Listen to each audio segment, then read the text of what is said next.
Hi, welcome. This is Metapol with me, Cactus.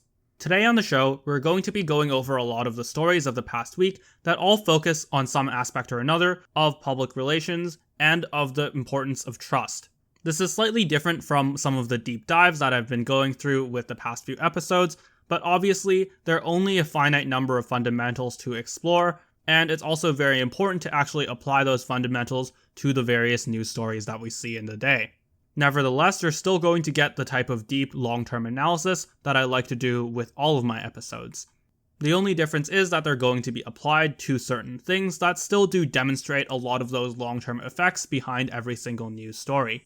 So, the first news story that I'm going to be talking about is an extension of something that I talked about in my news episode with regards to the situation in Canada with Prime Minister Justin Trudeau and the Wii Charity.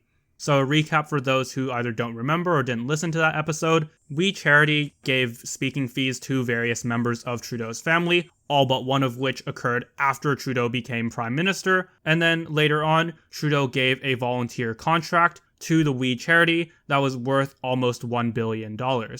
Trudeau has stated publicly that he was aware of this conflict, however his team still came to the decision that the Wii Charity was the best choice for the program. Now, obviously, there are various ethical landmines that we have to keep note of here, and we should be very clear that it's never okay to engage in this type of nepotism, to engage in what at least feels like an extreme case of self-dealing, particularly in a country like Canada, where there are very high social standards with regards to anti-corruption. In the last week, both Trudeau and some key members of his cabinet, as well as the founders of the Wii Charity, appeared before a federal committee where they were questioned on these various actions leading up to the volunteer program.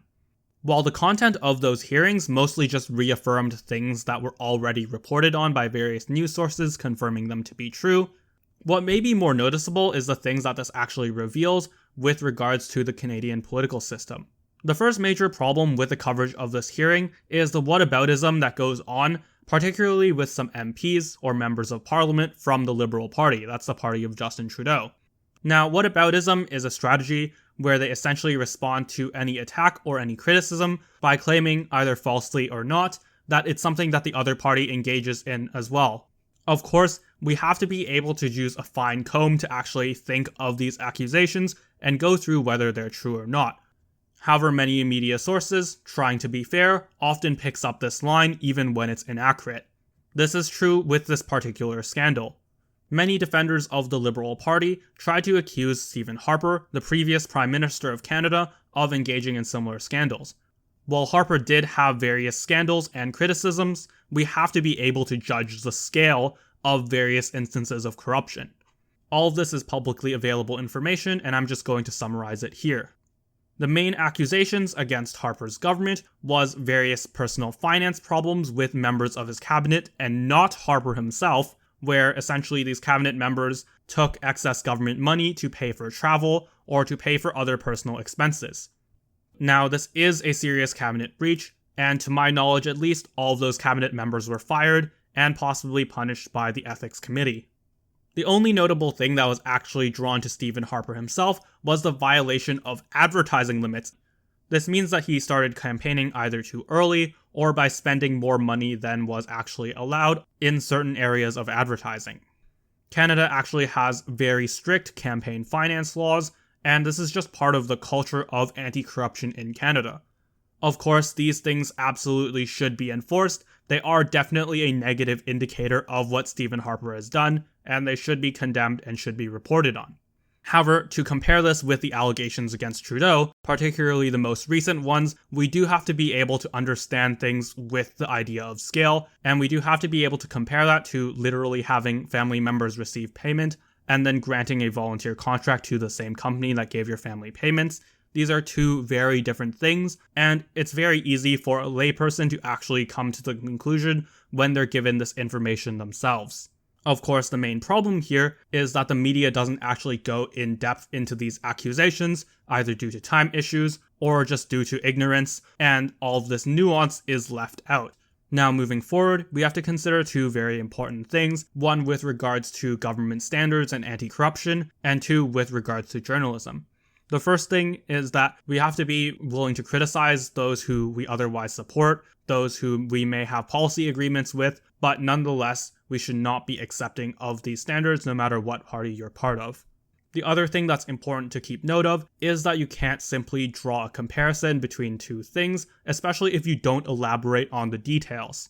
Just because various governments had scandals does not mean they're all the same, does not mean they should have the same punishment, and most importantly, you should not use whataboutism. You should not use the offhanded remark of, oh, there was a scandal in the past administration in order to justify anything, as all of these things need to be looked at in detail, need to be compared, and when you do that, when you give the bare minimum amount of context, then you allow people to draw those conclusions, you allow people to get the full spectrum of information that they need, and that is something that is so important for an established democracy like Canada. The other thing to keep note of that's not really related to politics, but just something to have in mind going forward, is that we shouldn't let partisanship get in the way of investigating the Wii Charity. There was a lot of coverage that focused on the consequences to Justin Trudeau with the various political goals of members on the questioning committee, such as one of the most aggressive interrogators, Pierre Poilievre. And while this is important, while it is something vital to talk about the political ramifications of various news stories, we also shouldn't be distracted from what might be an even more important line of investigation, which is the corruption within Wii Charity itself. Of course, Wii Charity has had a history of aggressive attacks on press freedom, including lawsuits that are illegal in many of the provinces of Canada, including defamatory statements about journalism and journalism outlets, and even the personal harassment of individual journalists. All of this reeks of a cover-up, and there are almost certainly greater problems that Wii is hiding, otherwise they wouldn't actually have to undergo such measures to prevent more journalistic due diligence, to prevent investigation. Moving south now, the next story is a very good case study with the difficulties in public health and the circumstances that many public health officials face when trying to disseminate information. Of course, one of the most important components of public health is being able to establish that trust between the public and government institutions, and being able to convince the public to follow certain health procedures when they need to, particularly in times of crises such as the coronavirus. This includes getting citizens to wear a mask, and not to gather in ways that would greatly increase the risk of spreading the virus. However, there is a certain predicament in the United States because the United States does have a very high emphasis on various constitutional freedoms. They have an emphasis on civil liberties, including the freedom to protest, and citizens of the United States often have a very black and white interpretation of this. This means that many Americans view any sort of limitation on protests as something that would be threatening to their constitutional freedoms, instead of something that is necessary in a time such as the coronavirus, where there are literally lives on the line. This is all important information to know when considering the next story. Dr. Anthony Fauci, the head of the CDC, the Center for Disease Control in the United States, was recently asked whether the Black Lives Matter protests increased the spread of coronavirus. He gave a very generalized answer that, quote-unquote, crowding together, especially when you're not wearing a mask, contributes to the spread of the virus. A congressman from the Republican Party, following up, tried to ask Dr. Fauci if those protests should be stopped due to spread of the coronavirus, which he said was not a decision that he would make, that was the decision of other government officials.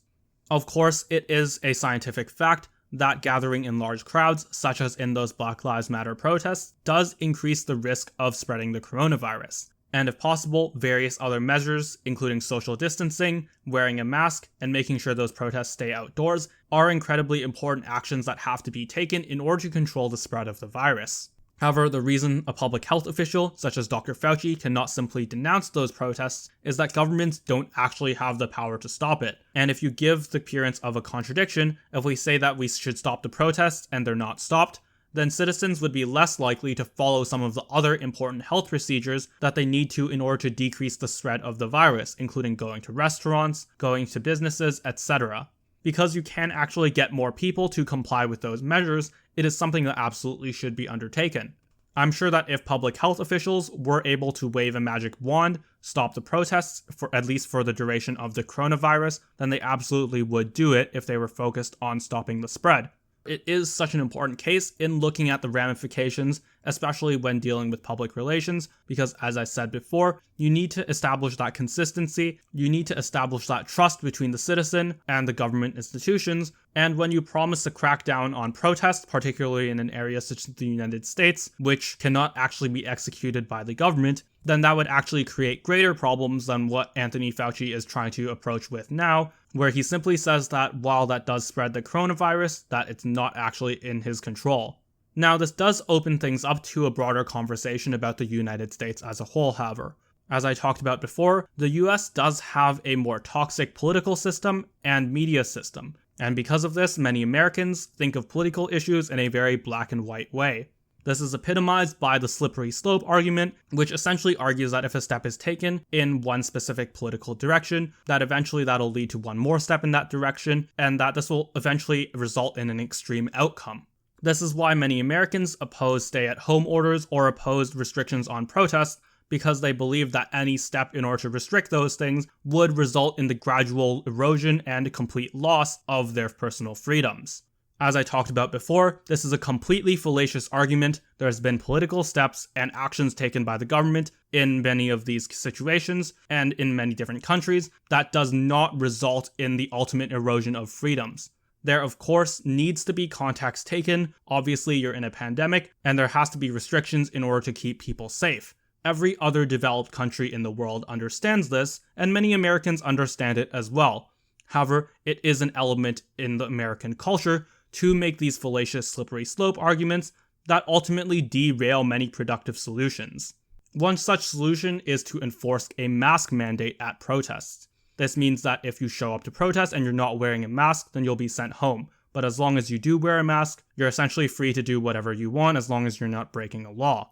This was actually a policy that was enforced in many areas of the world, where if people wanted to gather at protests, they absolutely had to be wearing a mask, otherwise they would be sent home. This would be an effective way to limit the spread of the coronavirus, while still not limiting freedom of speech. It is my personal hope that eventually we'll completely do away with this fallacious slippery slope argument, as it is completely ignorant of reality, is completely ignorant of how political systems actually work, it leads to further calcification within the public, and literally has cost thousands of lives. There will be no long-term erosion of civil rights because of mask restrictions at protests, because of mask mandates in general, because of stay-at-home orders or other lockdown measures, etc. People can understand when their democracy is actually being threatened and stand up in that case, and people can understand that the situation changes when there is a global pandemic. This simple fact seems to be something that various American officials are either oblivious to or are intentionally ignoring in order to manipulate the public. The next few stories I'm going to be covering all involve the general theme of postponing elections. In the first of these stories, President Donald Trump of the United States threatened postponing an election on Twitter due to alleged problems with mail-in voting. Now, this has led to near universal condemnation from not only the Democratic Party, but also from his own party, the Republicans. Of course, this is something that would undermine the electoral system, and also something that Trump doesn't have the power to do. He would need the approval of Congress, the vast majority of which disagrees with this measure. So there's no real possibility that the American election gets postponed. Now, the thing here is that there is anecdotal evidence of specific cases where mail-in voting might cause problems, with a few instances of possible fraud that get blown up in the news cycle. However, if you look at statistics, if you look at relative to the number of votes that are cast, and even in the context of the number of votes that are necessary in order to win a specific state, then electoral fraud through mail-in voting is statistically non-existent. There are around 8 per election, which, if you consider the millions and millions of votes that are cast every year, mean nothing and will never change the outcome of an election. There are already 5 existing states with a complete absentee voting system, and absentee voting and mail-in voting are the exact same thing. And the important thing to keep in mind here is not to fall for anecdotal evidence. If you have an average of 8 cases per election, it is still a problem that can be reported on, and reporting on it is not a straight up lie. However, making any kind of implication from these single cases is very fallacious. It doesn't consider the overall impact of various systems, and particularly in a situation like coronavirus, where going to the polls might actually endanger people's lives, it's important that we keep all that data in mind, which overall suggests that there are no fundamental problems with mail-in voting. The other thing that Donald Trump has tried to do is appoint one of his key donors to the post office in order to reduce the availability of mail-in voting in several areas. While once again, I don't think this would be successful because the mail-in voting systems are actually managed by individual states, this still does at least give the appearance of a conflict of interest, which both harms the president politically and also harms the reputation of the United States as a whole. The most important thing that actually comes as a ramification of these few stories is that it inhibits the ability of the United States to call out authoritarianism elsewhere. It is incredibly important to have those social standards, to have those standards against corruption, where even the appearance of corruption would result in significant political consequences, essentially making it impossible for anyone to run if they've had these conflicts of interest. Of course, they have become much more normalized in some countries such as the United States, and also some South American countries, that has led to problems with those governments functioning themselves, and has particularly led to problems with them negotiating with other world leaders on issues involving democracy. The next story involves a clear case of corruption and of authoritarian presence in the city of Hong Kong. Hong Kong was ruled under a special system resulting from a contract between Great Britain and China, where Hong Kong was returned to the latter country with the promise that various democratic norms and civil liberties be kept in that area. However, some of the Hong Kong officials have violated this agreement, have had crackdowns on civil liberties as part of a security law, and in this case undergone an act of clear corruption with the postponing of an election, as well as disqualifying many dissidents who are opposing the current regime. This includes both moderate representatives from the Hong Kong Civic Party, as well as from reformers who are looking to improve democracy in Hong Kong. With regards to this issue, and with regards to other serious human rights issues in China, such as the Uyghur re-education camps, there has been a lack of validity and a lack of political pressure that can actually be put on China because of a lot of these internal problems with the United States. The previous status quo has been that the various Western democracies of the world typically band together to approach issues such as this, issuing mass political and economic sanctions that would be able to significantly harm China's economy. There needs to be a strong political case for this, and while the United States may still have legal restrictions preventing its own corruption, even the appearance of corruption in the United States does nonetheless limit the ability of United States officials to apply this pressure and to convince other Western democracies to follow suit. This is just another example of this happening, but elections were also postponed in Bolivia, as the right-wing government declared that there would be much too high of a risk due to coronavirus. Of course, this government took power after the resignation of Evo Morales after a corruption scandal, and the Movement for Socialism Party, which Evo Morales was part of, has been winning in some polls. There has been criticism of this action from Morales, from his party, and some of that party's supporters actually threatened protests on the streets due to this undemocratic action. Now, in the event of a hypothetical crackdown on these protests, and especially on actual election systems from the Bolivian government, there would be much less of a political high ground for countries such as the United States to respond to this because of the undermining of their own elections. This is why it's so important to establish clear standards of anti-corruption, of transparency, and in trust in public institutions domestically, because it is absolutely necessary in order to apply any sort of political pressure in terms of foreign policy. Once again, the United States is such an excellent example of this, as they become increasingly less focused on foreign policy, which is one of the most vital responsibilities of a government, because they've not been able to establish that clear baseline for themselves, for their own domestic politics. And as you can see around the world, whether it be South America, whether it be China, or whether it be in the Middle East, there are significant consequences to this erosion of leadership. The last story of today is something that remains in the United States, but does expose broad political ideas that are important worldwide. It involves how the deaths of prominent political figures should be treated, and follows two people, Republican Herman Cain and Democrat John Lewis. Herman Cain was a former Republican presidential candidate in 2012 and has ultimately died of coronavirus. Many politicians from the Democratic Party, as well as their media allies, have called out Herman Cain for attending a Trump rally and not wearing a mask, which is a possible source of catching the coronavirus. On the other hand, Representative John Lewis is a Democratic representative who was very prominent during the civil rights era. He died of pancreatic cancer, so a cause completely unrelated to the pandemic, and there were eulogies at his funeral by Barack Obama, Bill Clinton, and George W. Bush. The political ramifications here, however, involve the criticism that many political figures have faced for using these deaths in order to draw political messages. There is a social custom, particularly in Western countries such as the United States, to avoid politicizing various deaths out of respect for the family and giving them time to grieve, or just not taking advantage of people's legacy. However, there are important differences that we want to draw, and we do have to solidify the broader media implications of this. With regards to Herman Cain, in my opinion, his death should not be used to push a political message, especially one that actually personally targets him. Of course, it is true that going to a crowded indoor area while not wearing a mask does increase the chance of catching coronavirus. However, especially since the political message that gets drawn from that is something that could be harmful for his family, as well as the fact that this is essentially anecdotal evidence, and the broader message of wear a mask and avoid large crowds can easily be spread without invoking Herman Cain himself, means that a lot of this does undue personal damage for no real reason. John Lewis is a different case, since some of the things that were pushed for at his funeral with regards to the eulogy that Barack Obama gave were things that John Lewis agreed with, much of which was confirmed by a posthumous op-ed that John Lewis wrote and was published in the New York Times.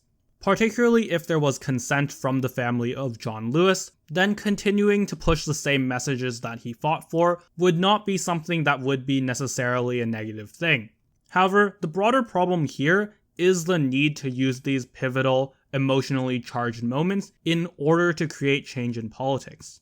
Particularly in the second case, it's the unfortunate truth that the death of political leaders is often something that's necessary in order to advocate for a political position that in many less toxic media environments could otherwise be pushed forward without needing to invoke a death. As I talked about in a previous episode, the use of this emotional type campaigning is often shorthand, is often reductionist, compared to a lot of the more constructive arguments that could be made.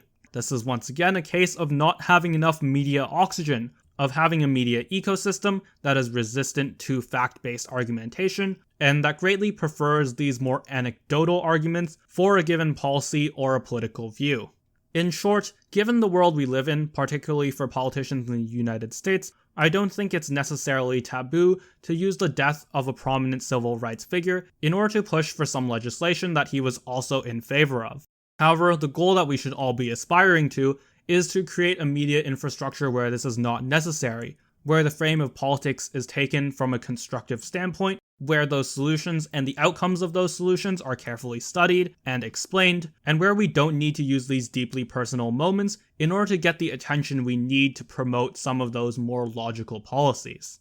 With that aspiration in mind, this is the end of the episode, and I'm going to do the same thing I do every episode, where I tell you to like, comment, subscribe, and share on social media. Remember, if you want a better world, then you better contribute to doing it, and the easiest way to do that takes essentially no effort at all is just to share this podcast, to educate more people, tell your friends and family, and help them understand what's happening in the political world around them. If we all do that, if we gain the understanding of the political system, then we'll be able to create a better, more transparent world for all of us, whether you're left or right or center.